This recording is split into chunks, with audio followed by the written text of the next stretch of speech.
그 어머니 중에서 기도하는 어머니만큼 강할까요?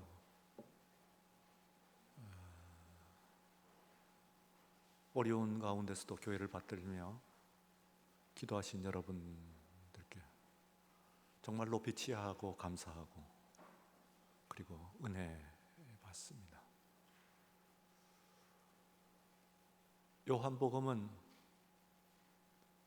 서두에 예수 그리스도를 빛이라 그렇게 소개를 했습니다. 빛이 이 세상의 빛이 돼 어둠이 깨닫지 못했다 하는 말씀으로 우리 주님의 존재를 소개를 했습니다. 그리고 또한 이 세상 가운데서 그 빛을 받지 못하고 어둠 가운데 있는 사람들 가운데서 소위 능동성과 수동성 두 가지로 좀 나누어서 생각을 해보았죠. 한 인생에 있어서의 결혼을 하는 장가가고 시집가는 그때의 청춘 남녀들은 일생에 있어서 아마도 가장 능동적인 체력과 조건 그리고 신명을 가지고 있을 것이라고 생각이 되고, 또 어떤 의미에서는 인생이 남들 갖지 못한 온갖 모든 그 성취를 다 이룬 사회적으로 성공하고 그리고 또 재물과 그리고 사회적인 지위와 권세 거기다가 명예와 존경까지 모조리 다 또 거둔 한 성공한 인생, 우러보게 되면 우리들은 또 능동성이라고 하면 볼 수가 있겠습니다. 그런가 하면은 육을 가지고 있는 인간이 하고 싶어자 하는 모든 것들을 다 누린 마음대로 자신의 상대를 파트너를 바꾸어가면서 일생을 살아온 한 여인은 나름대로 자기의 뜻대로 주관대로 살아왔다고 하는 의미에서 능동성을 가지고 있습니다. 그러나 그 사람을 통해서 그래봤자라고 하는 거예요. 예수 그리스도의 빛을 참된 빛을 받지 않은 인생은 세상에 있어서 아무리 능동적인 그런 모습이라고 하더라도 그러나 그것이 어둠 속에 아직까지 잠겨있는 그런 모습일 수밖에 없다, 그런 생각을 할 수가 있습니다. 뒤에 이어지는 세 사람은 그에 비해서 보다 수동적입니다. 그래서 이제 그 38년 된 병자 같으면은 말씀드렸거니와 바대로 이 세상 성경 속에서 나와 있는 그 병자의 병을 잃은 병력 그 연수로 보게 되면 가장 오래 그 병을 앓은 사람으로 나와 있습니다.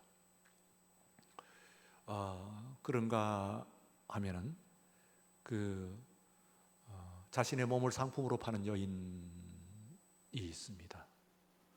여인은 그야말로 그 수동성이라고 하는 것을 얘기를 했죠. 다른 무엇보다도 사람을 팔아서는 안 된다고요. 절대로 팔지 말아야 할 것을 다른 어떤 상품들 같은 것들은 다 만들어서 팔기 위해서 또 잘 팔면 좋습니다. 음식을 하나 만들어도 잘 팔리면 좋고, 그리고 무슨 물건 하나를 만들어도 좋은 물건 만들어서 팔면은 삼성 같은 회사는 모바일 D램 그리고 또 그 스마트폰 그거 하나 잘 만들어가지고 세계적인 회사로 발돋움한 것을 볼 수가 있습니다. 상품 잘 만들어서 팔면 좋죠. 그러나 절대로 팔지 말아야 할 것은 사람입니다. 여인이 몸을 상품화했다고 한다면 그것은 몸뿐만 아니라 말하자면 여인의 몸을 팔았다고 하는 것은 자기 자신의 인생, 사람을 팔았다, 그런 이야기입니다. 상품화했다는 거예요. 1748년에 존 뉴턴이라고 하는 노예 상단의 선주가 있었습니다. 그 사람이 이제 어느 날 회심을 했습니다. 그리고는 내가 얼마나 내가 지은 그 죄가 큰 죄인가 하는 것을 그때서야 내가 얼마나 그동안 wretched, 비꼬인, 비비 틀린 사람인가 하는 것을 그는 그때 깨달았습니다. 그래서 나 같은 죄인 살리신 주 은혜 놀라와 잃었던 생명 찾았고 광명을 얻었네 하는 그 유명한 Amazing Grace라고 하는 그 찬양을 그는 남기게 됩니다. 아마 우리가 찬양이 많지만은 그러나 그 Amazing Grace보다도 더 널리 애창되는 그런 찬송은 없을 것이라고 그렇게 생각이 됩니다. 어떤 은혜로운 자리에서도 그것을 빠지지 않고 심지어는 꼭 예배드리지 않는 그런 자리에서도 Amazing Grace 그 찬송이 울려나오는 것을 볼 수가 있습니다.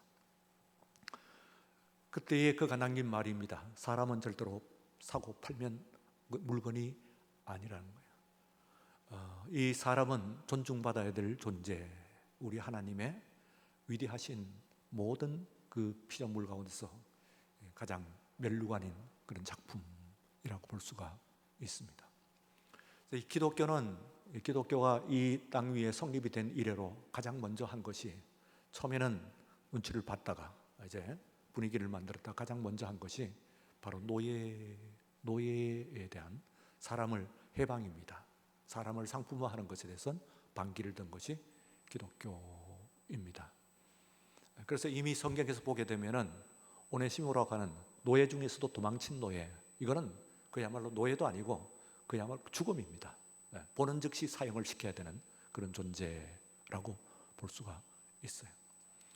보는 즉시 죽여야 되는 이 노예, 도망친 노예를 그 다른 사람도 아닌 그 노예를 잃어버린 주인에게 편지를 합니다.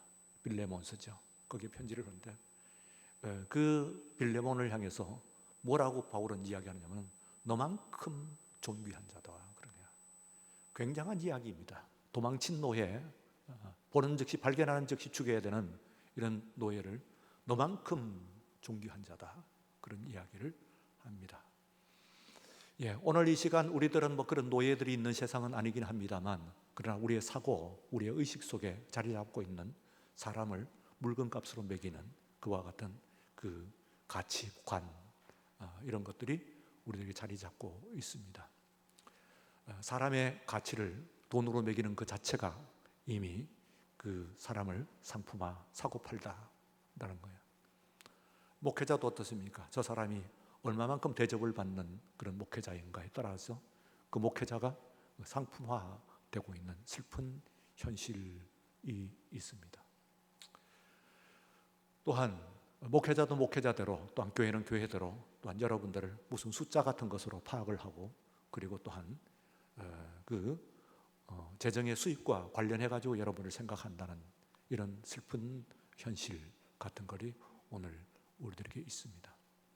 교회뿐입니까? 여러분의 삶의 자리에 여러분들이 상품화되어 있지 않는지 한번 생각해 볼 일입니다. 남 탓하고 남을 손가락질할 것이 아니라 내가 서 있는 자리에서 내가 그런 것이 아닌가.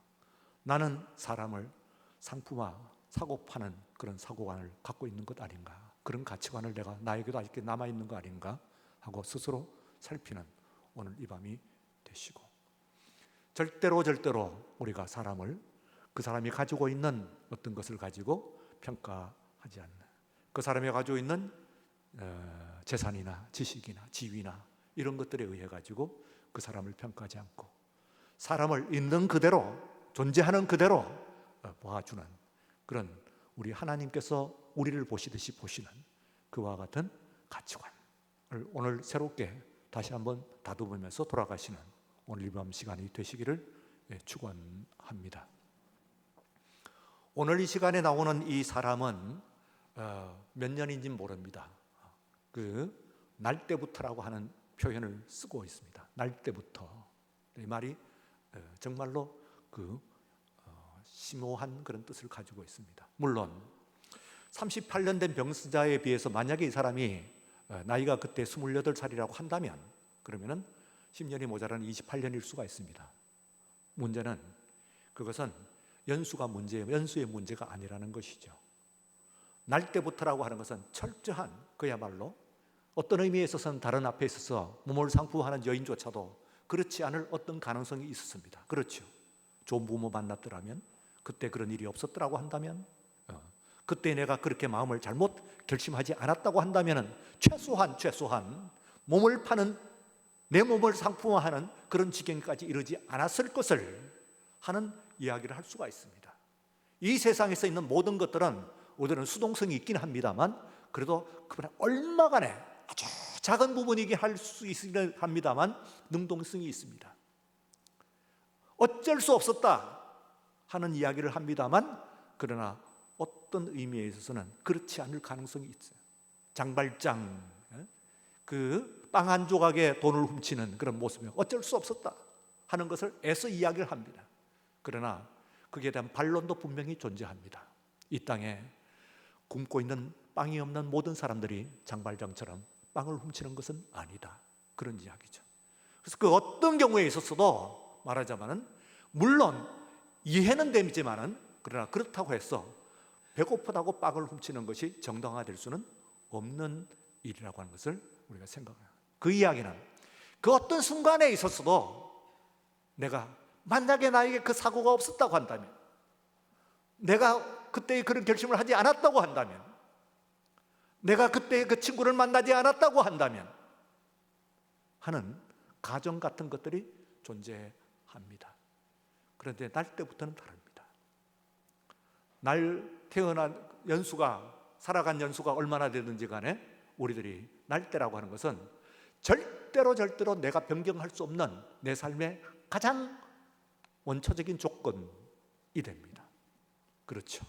여러분들을 또 태어나서 보니까 이 땅에 태어난 사람들은 저 실감을 못합니다. 그러나 외국에 가서, 저는 외국을 전전에 살면서 백인들도 봤습니다. 흑인들도 봤어요.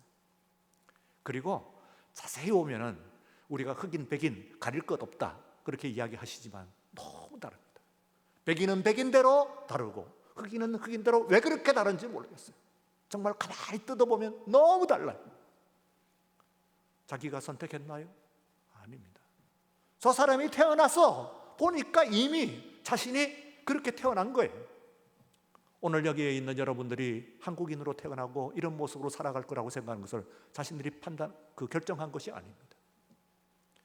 우리의 삶에 있어서는 우리가 결정한 부분이 있긴 합니다만 그러나 절대로 우리가 결정하지 못한 수동성, 그것은 날때의 조건입니다. 날때의 조건.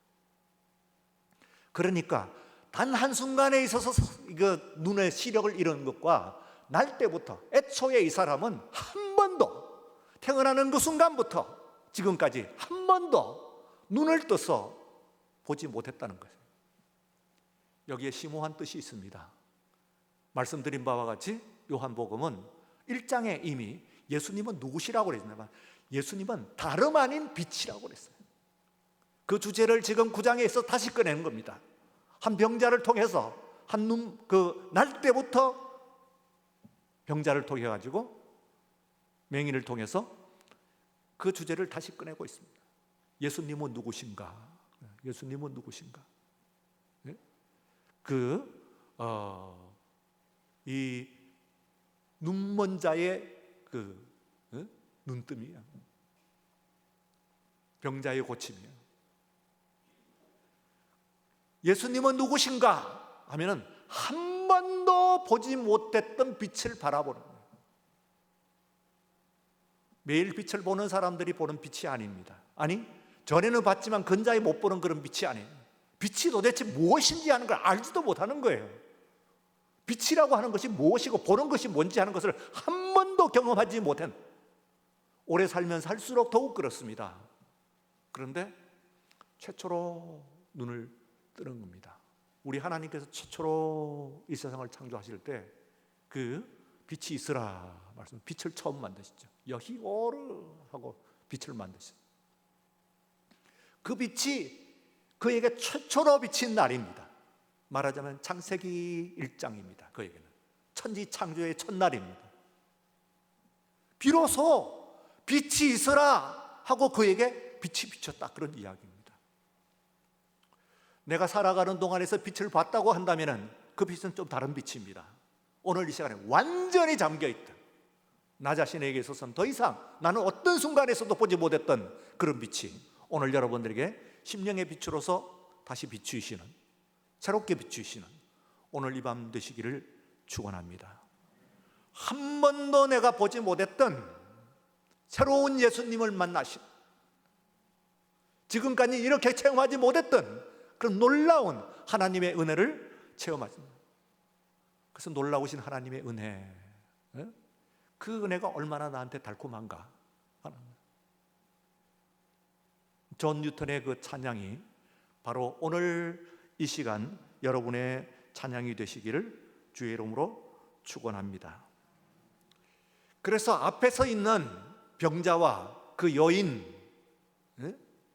함께 이 사람은 말하자면 클라이맥스, 수동성의 클라이맥스, 완전히 어떤 의미에서는 앞에 있는 능동성을 가지고 있는 사람들이라고 하더라도 마찬가지죠.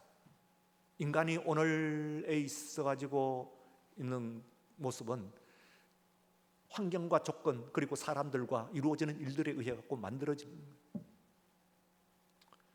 그러나 하나님께서는 우리를 만드셨다 말씀을 하셨죠. 그러므로 우리는 하나님 앞에서는 하나님의 피조된 존재, 그 외에는 어느 누구도 우리를 만들 수가 없습니다. 오직 하나님 앞에서, 정말 나를 만드신 하나님 앞에서 자신을 세워놓고 그리고 새롭게 정립하시는 그런 시간이 되어야 될 줄로 믿습니다. 그러면 오늘 이 시간에 있어서의 이제 문제는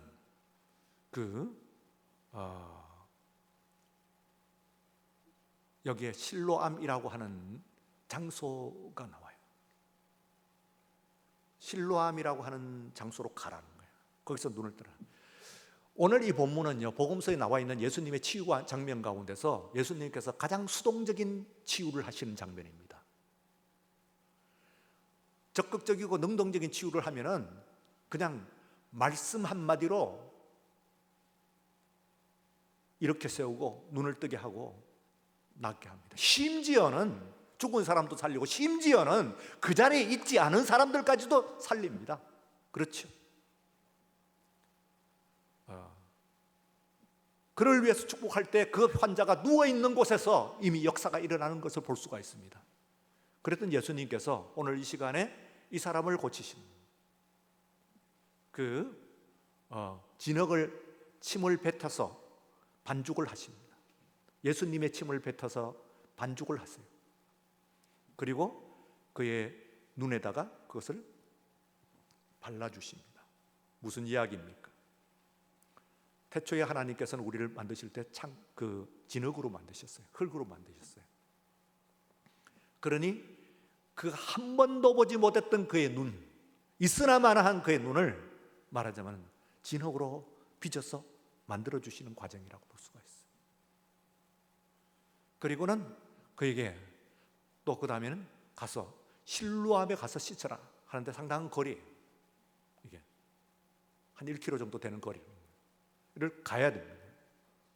가서 그가 그곳에서 이제 예수님의 말씀대로 실로암에서 눈을 씻을 때 눈이 떠졌어요.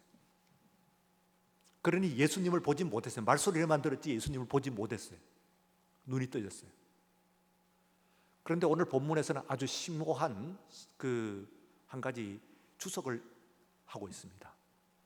단순히 이름이 아니고 그 실로암이라고 하는 것을 보냄을 받았다고 하는 뜻이다. 그렇게 보냄을 받았다. 보냄을 받았다 하는 얘기는 그건 무슨 이야기입니까?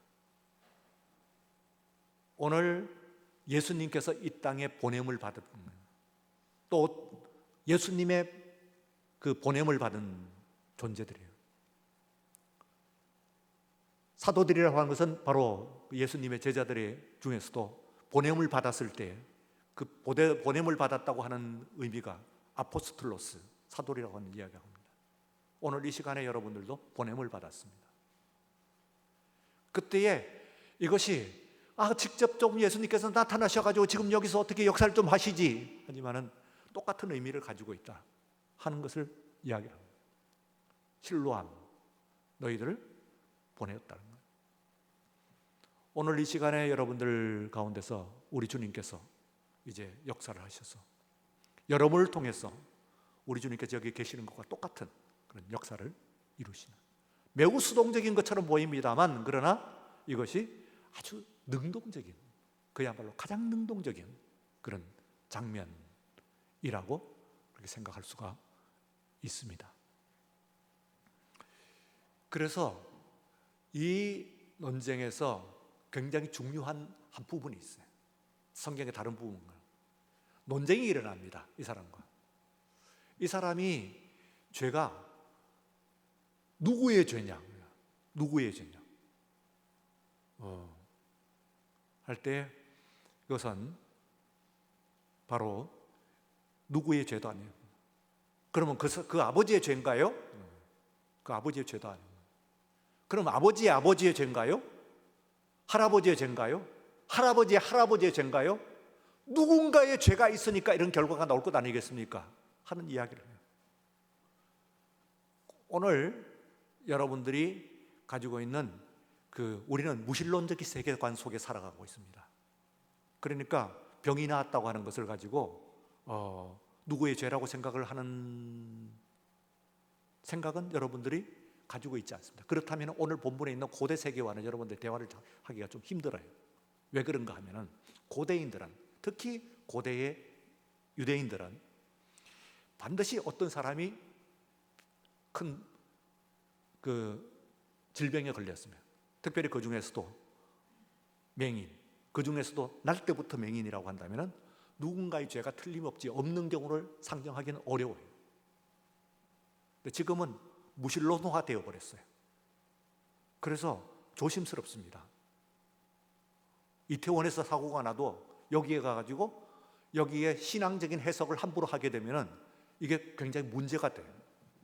그렇죠. 그러나 문제가 없을까요? 그날이 주일을 앞둔 거예요. 그리고 또한 헬로윈이라고 하는 게 가장 어두운 그런 밤을 이야기하는 겁니다. 1년 중에 가장 어두운 밤.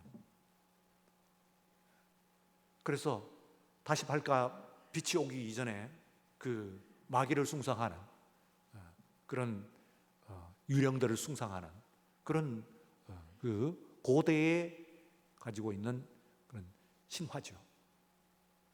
그것이 미국을 거쳐가지고 여기 이제 우리나라에 이렇게 지금 들어와 있어요. 상호화돼 갖고 이렇게 일어나는데, 이 사고가 일어난 곳이 이태원입니다. 이태원이 갖고 있는 상징적인 영적인 의미, 우리는 알고 있습니다. 저는 이태원을 지나면서 저 카페가 바로 동성애자들이 모이는 곳이다 하는 것을 단 데서는 못 봤어요. 저 집과 저 집 올라가면서요. 그 창문으로 보니까 뭐 이렇게 언뜻 보여요. 남창들이죠. 말하자면 동성애의 메카입니다. 그곳이. 그러면 이태원이라고 하는 곳이 어떤 곳인지 하는 것을 우리는 영적인 의미를 충분히 생각할 수가 있습니다. 조심스럽죠. 왜요? 비신화화 되어 있는 세상 속에 우리가 살고 있으니까 우리가 가지고 있는 그런 생각을 우리가 얘기할 때 오히려 공격을 당하는, 빌미가는. 그러나 의미가 없을까요? 전혀 관계가 없는 것일까요? 왜 주일을 앞두고 그런 일이 일어났을까요? 하는 것을 우리는 생각해 봐야 됩니다. 우연히 일어난 일은 있을 수가 없거든요. 최소한 고대인들에게 있어서는. 근데 오늘 이 시간에 있어서는 고대 세계로 와서는 매우 이례적인 해석을 합니다. 그 사람의 죄인가요? 아닙니다. 그러면 아버지의 죄인가요? 아닙니다. 그러면 그 조상의 조상 누군가는 죄를 지었지 않겠습니까? 아니라는 거예요. 관계가 없다는 거예요. 누구의 죄도 아니라는 거예요. 이것은 지금 우리들이 생각하는 것과 또 다르게 고대인들에게, 특히 고대 유대인들에게 있어서는 매우 생소한 해석입니다. 그런 질병이 있을 수가 없는 거예요. 누군가의 잘못이, 죄가 있어야 되지. 그렇게 우연히 나오는 그런 질병은 있을 수가 없어요. 여기서 끝나면은 만약에 지금의 있던 무신론적인 세계관, 자연주의적인 세계관을 거의 같다, 그렇게 생각을 할 거예요. 근데 그게 아니에요. 진짜 세계, 진짜 유신론적인 세계관입니다. 뭐예요? 하나님의 영광을 드러내기 위함이다. 하나님의 영광을 드러내기 위함. 하나님의 영광이 뭡니까? 한 번도 빛을 보지 못한 사람에게 있어서 빛이 비추운 거예요. 하나님의 영광이 태초에 어둠, 혼돈과 그리고 이 어두움 가운데 있는 세상 가운데 빛이 비추었던 것처럼 한 번도 빛을 받지 못한 사람에게 빛이 비추는 하나님의 영광이 드러나는 순간입니다. 이것은 무신론적인 세계관이 아니죠. 죄와 관련이 있는 것은 아니고 하나님과 관련이 있는 거예요. 하나님의 영광을 드러내는데 하나님의 영광이 뭐냐? 빛이신 예수님께서 그의 앞에 나타나신 거예요. 그것이야말로 진정한 의미에 있어서의 영광이에요.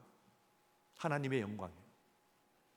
오늘 이 시간에, 이 밤 시간에도 우리들의 영광은 다른 어떤 것이 아닙니다.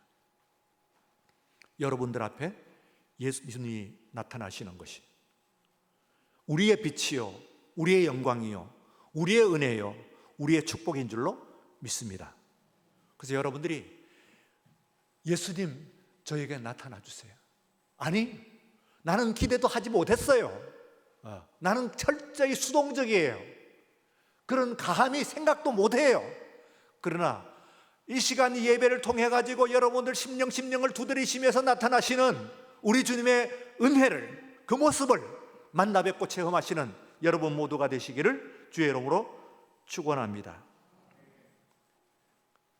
그래서 앞에서 지난주에 말씀드린 소자야 하는 말을 했잖아요. 소자야. 그 직역을 하면은, 원문을 가지고 하면은, 영어로 하면 the little one 이렇게 할 수가 있어요. 그래서 우리는 작은 자야, 소자야 뭐 이렇게 번역을 했다고 그랬죠. 근데 영어 성경은 어느 성경이고 little one이라고 이야기하는 게 없어요. son, 아버지를, 아들아. 뭐라고 했어요?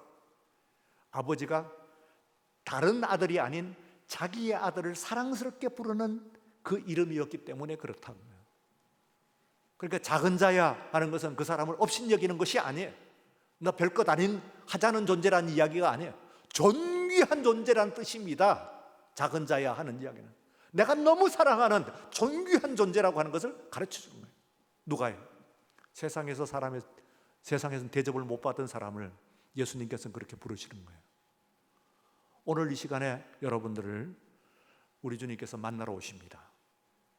그리고 내 아들아, 내 딸아, 내 자녀야 하고 부르시면서 여러분을 만나시는 그런 은혜를 오늘 체험하시길 바랍니다. 우리가 주님 앞에 나와서 이 주님이 누구신가? 세상에서 받았던 빛과 비슷한, 어제도 보았던, 다른 데서도 보았던 그런 빛과 비슷한 것을 받으려고 생각해서는 안 돼요. 완전히 잠겨 있어야 돼요. 철저한 수동성이어야 철저한 하나님의 능동성이 나타나요. 신학자 칼바르트 이야기입니다. 우리의 철저한 수동성이 짙어지면 짙어질수록, 다시 말하면 어두우면 어두울수록, 아니 빛을 한 번도 경험하지 못했으면 못했을수록 우리 하나님의 은혜는 큰 줄로 믿습니다. 그랬어요. 오늘 이 시간에 은혜를 내리셔도 여러분들이 그것을 다른 데서 은혜를 받았던 사람들은 별로 크게 못 느껴요. 교회에 나와서 은혜를 받는다고 하면서도 다른 데서 은혜를 충족히 받는 사람이 있어요. 가족을 통해서 받기도 하고 세상의 지위를 통해서 받기도 하고 대접을 받을 만큼 받는 사람이에요. 그런 사람일수록 오늘 이 밤에 예배를 드릴 때 똑같이 나타나셔도 아마 은혜의 크기가 좀 달라져요. 그것은 하나님의 은혜의 크기가 아니에요. 내가 받는 은혜의 크기예요. 사실은 내가 작으면, 내가 철저히 닦여 있으면, 내가 어두우면 그러면 그만큼 하나님의 역사가 큽니다. 많이 받고도 고마워할 줄 모르는 사람은 많이 받았죠. 그러나 한 번도 받아보지 못했던 사람에게 그 주님의 은혜가 임하면은 그 은혜가 어떻겠어요? 엄청나죠. 예. 조금 주면은 여러분들이 시시하게 이 정도야 뭐 세상도 줍니다. 세상도 줄 수 있는 은혜이면은 왜 주시겠어요? 그렇죠. 예. 의사도 고칠 수 있는 거라면은 그 치유를 왜 하시겠어요? 안 그렇죠? 예. 그러니 여러분들이 병원에서 치유하는 거하고는 다르다 그 말이에요. 이건 하나님이 치유하신다고 하면은 그것은 지금 나를 치유하시며 나의 죄를 사하시는 것이고 마지막 날에 나를 다시 살리시는 징표인 줄로 믿습니다. 예. 그러니 하나님께서 나를 자녀로 삼으시고 나를 사랑하신다고 하는 증거인 줄로 믿습니다. 그러니 그것이 얼마나 큰 거예요. 예. 그러니 그것을 가지고 내가 의사도 낫게 하는 것 그냥 똑같이 비교를 해가지고 할 수가 없는 거란 말이에요. 그런데 그 전에서 빛을 봤던 사람이면 그렇게 생각할지 모르겠어요. 근데 아예 이 사람은 한 번도 본 적이 없어. 그런 사람에게 주님의 빛이 마치 창세기 1장에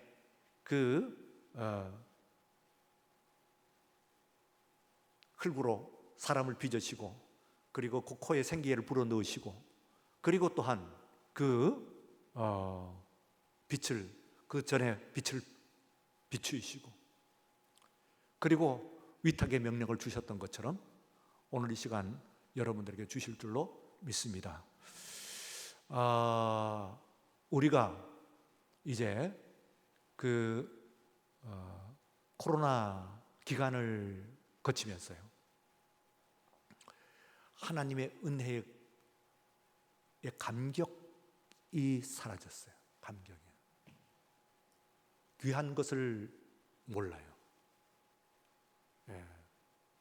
그전에는 작은 것을 가지도 귀히 여겼는데 웬만한 것은 감동을 할 줄 모르는 세대예요. 피리를 불어도 춤추지 아니하고 울며 애고가도 따라 곡을 하지 않는 그런 시대, 무감각의 시대가 바로 오늘 이 시대예요.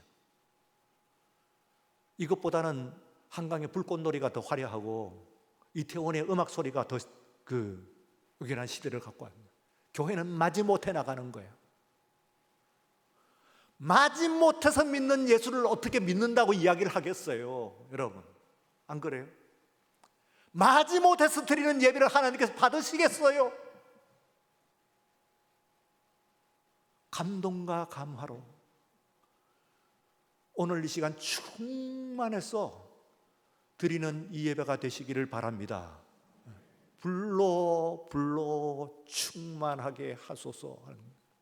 오늘 여러분들의 가슴을 불로 뜨겁게 데워 불로 충만한 오늘 이 예배에 우리 주님과의 만남이 되시기를. 수요일 예배는 많다. 지난주에도 드렸고 이번에도 나왔고 아마도 다음 주에는 오고 혹 그보다 또 더 급한 일이 있으면 안 와도 되는 예배가 수요일 예배다. 그래 생각하시면은 저로서는 인간으로서는 좀 하기 힘들면 하나님은 지금 그렇게 여러분들에게 말씀하시는 그 예배면 드리지 말아라. 오지 마라. 수요 예배 안 와도 된다. 인원 적어도 되고 너 안 와도 되니까 오지 마라. 오지 마. 얼굴 내밀면서 와주는 예배, 출석해 주는 예배 같으면 드리지도 말아라. 아예 그냥 집에서 일 봐라 하고 말씀하실 거예요. 정말 이 예배는 나에게 있어서 어둠 가운데 빛입니다. 나를 만드신 그 시간입니다. 오늘 이 예배의 이 시간을 통해서 나는 나를 찾았습니다 하고 여러분들이 주님 앞에 나오는 그런 귀한 시간이 되시기를 주의 이름으로 축원합니다. 기도드리겠습니다. 주여, 우리의 마음 10년 가운데 감격과 감동이 사라진 지 언제입니까? 우리의 마음의 뜨거움이 식어진 지가 또 언제입니까? 우리의 메마른 가슴에 내리던 그 비가 그친 지가 또 언제입니까? 오늘 이 시간 철저하게 닫혀있던 그 사람의 눈을 최초로, 태어나서 최초로 빛을 비추인 것처럼 오주여 주의 성령께서 오늘 이 시간 이전에 경험하지 못했던 하나님의 놀라우신 성령의 은혜가 이 예배드리는 모든 심령에게 임하게 하여 주옵소서.